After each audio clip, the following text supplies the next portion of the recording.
Hello বন্ধুরা, চললাম আজ একটা ব্রায়ান অ্যাডামস বলে একজন ইংলিশ গানের লাইভ কনসার্ট দেখতে, যার আইডিয়া আমাদের কোনোদিনই ছিল না। এত বড় হয়েছি, সেই কারণে এই সুযোগটা এলো বলে দেখতে চললাম। ছেলের বন্ধুদের সাথে যাওয়ার কথা ছিল, বিশেষ কারণে বন্ধুরা কেউ যেতে পারলো না বলে ওর মনটা খারাপ হয়ে গেছিল। তাই ওর বাবা বলল, চল আমি নিয়ে যাচ্ছি। তাহলে কাকিমণি ভাই বোনকেও বলে দিলাম যে চলো। তা একসাথে আমরা ফ্যামিলি মিলে চলে গেলাম প্রোগ্রামটা দেখতে। প্রোগ্রামটা ছিল অ্যাকোয়াটিকা, নিউ টাউনে, যেখানে একটা জলের আছে। তো আমরা যখন নিউ টাউনে পৌঁছালাম, আমাদের এক দাদা, খোকনদা বলে, তার বাড়ি পর্যন্ত পৌঁছাতে পৌঁছাতে দেখলাম মানে গাড়িতে গাড়িতে ছয়লা, বোধহয় কত যে গাড়ি আছে আইডিয়ার বাইরে। তো সেই কারণে ওই দাদার বাড়ির সামনে ওই দাদার ছেলেকে বলা হলো যে গাড়িটা একটু রাখবো নাকি। তারপর ওখান থেকে পার হেড 100 টাকা করে অটো ভাড়া হলো।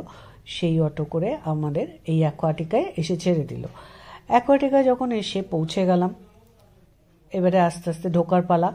সবার ফোনে একটা করে টিকিট আছে, সেই ফোনের টিকিটটা এদের কাছে দেখাতে হলো যারা গেটে দাঁড়িয়ে আছে। তো এরা ফোনের টিকিট দেখে হাতে একটা ব্যান্ড দিয়ে দিল, বলল এটা বেঁধে নিন। তারপরে সেই ব্যান্ডটা নিয়ে আমরা এগিয়ে চললাম সবাই গেটের দিকে। বিশাল বড় এরিয়া অ্যাকোয়াটিকা, তো যারা গেছেন তারা জানেনই, বিশাল বড় এরিয়া। হাঁটতে হাঁটতে ব্যবস্থাও খুব সুন্দর ছিল।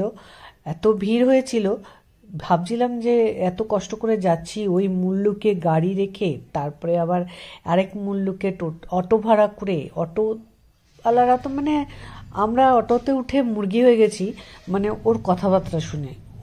ওর বাকি দু একজন বন্ধুকে ফোন করে বলছে, এইখানে চলে আয়, অমুক জায়গায় চলে আয়, ওখান থেকে গাড়িগুলো পার্কিং হচ্ছে, ওখান থেকে অনেক পেয়ে যাবি। আমি এই 5 জন 500 টাকায় নিয়ে যাচ্ছি। মানে ওকে দেখে, ওর কথাটা শুনে আমাদের খুব হাসিও লেগেছিল এবং নিজেদেরকে কেমন একটা মুরগি মুরগি ফিল হয়েছিল। যাই হোক, আমরা পৌঁছে যাওয়ার পরে টিকিটটা স্ক্যান হলো, যে একটা ব্যান্ড দিয়েছিল হাতে, ওই ব্যান্ডটা স্ক্যান হওয়ার পর আমরা গেট দিয়ে ঢুকে গেলাম। গেট দিয়ে ঢুকে দেখলাম খুব ভালো ব্যবস্থা মাঠের মধ্যে। রেস্টরুম রয়েছে সুন্দরভাবে পরিষ্কার পরিচ্ছন্ন। তারপরে এখানে একটা বড় করে ব্যানারটা নিয়েছে ব্রায়ান অ্যাডামস বলে। তো সেখানে সবাই মিলে একটু ওইটার সামনে দাঁড়িয়ে একটু ফটো তুলে নিল। আমরাও কিছু কম যাইনি, আমরাও বেশ কয়েকটা ফটো তুলে ফেলেছি ওখানে। আর চারধারে ব্যবস্থাটা খুব ভালো, ড্রিঙ্কস থেকে শুরু করে light drinks, soft drinks, hard drinks সব কিছুই ছিল, আর সঙ্গে নানান রকম খাওয়া দাওয়া। কিন্তু একটাই সমস্যা ছিল, এখানে কিছু খেতে গেলে ঠিক ওই বড় বড় মলে যেমন আছে না, একটা কার্ড করতে হয়। এই বাচ্চাটাকে দেখে রাখুন, আমি বাচ্চাটার কথায় পরে আসছি, খাবারের কথাটা একটু বলে নিই।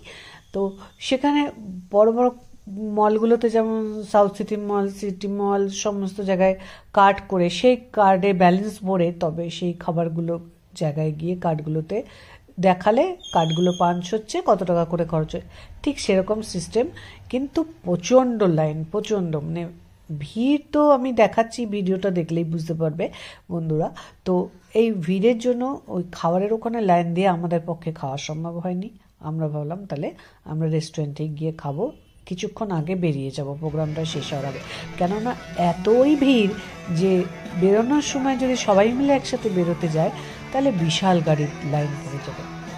আর ওই বাচ্চাটার কথা বলছিলাম না, বাচ্চাটা যার ঘাড়ের উপরে বসেছিল, কে হবে জানি না, বাবা হবে না, দাদা বা কাকা যাই হোক হবে, এত আনন্দের সাথেও প্রোগ্রাম দেখছে এবং সেও নাচছে, বাচ্চাটাও নাচছে সঙ্গে। আমরা ওদেরকে দেখে একটু উত্তেজিত হয়ে গেলাম। আর যা সুন্দর সবাই চিৎকার চেঁচামেচি করছে, সব ইয়াং স্টাফগুলো, আমরা হু হা করে একটু নাচানাচি করে নিলাম। কোনোদিনও এই প্রোগ্রাম এইভাবে দেখিনি, তো ভালোই লেগেছে। তবে যদি ইংলিশ গানের কথা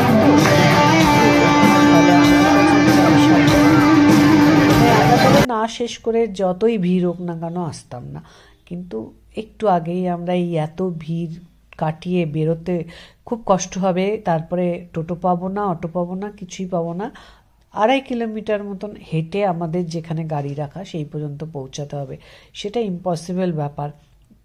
সেই কারণে আমরা একটু আগে আগে বেরিয়ে গেলাম এবং কনসার্টটা খুবই ভালো লেগেছে। এই আইডিয়াটা আমাদের ছিল না।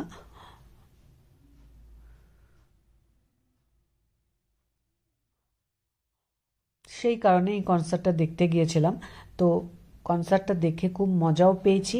আর এরকম যদি আবার সুযোগ পাই এবং হিন্দি গানের যদি কোনো প্রোগ্রাম হয় অবশ্যই যাব। হ্যাঁ, এখানে একটু বেশিক্ষণ দাঁড়িয়ে থাকতে হয়, ওটার জন্য একটু প্রবলেম হয়। তো যেহেতু গ্রুপ থাকলে নাচানাচি করতে করতে কখন যে টাইমটা পাস হয়ে যায় বোঝা যায় না। তো ভালোই লাগলো আমাদের প্রোগ্রামটা। তারপরে আমরা বেরিয়ে গেলাম। বেরিয়ে গিয়ে একটা টোটো পেলাম, তবে সেই টোটো নয়, অটোটা আমাদেরকে পুরোটা নিল না, কিছুটা নিয়ে গেল, তারপর আমাদেরকে ছেড়ে দিল। আমরা বাকি পথ হেঁটে আমাদের গাড়ি পর্যন্ত পৌঁছে তারপর সেখান থেকে মেহকে পাঞ্জাব বলে একটা রেস্টুরেন্টে গেলাম। সেখানে গিয়ে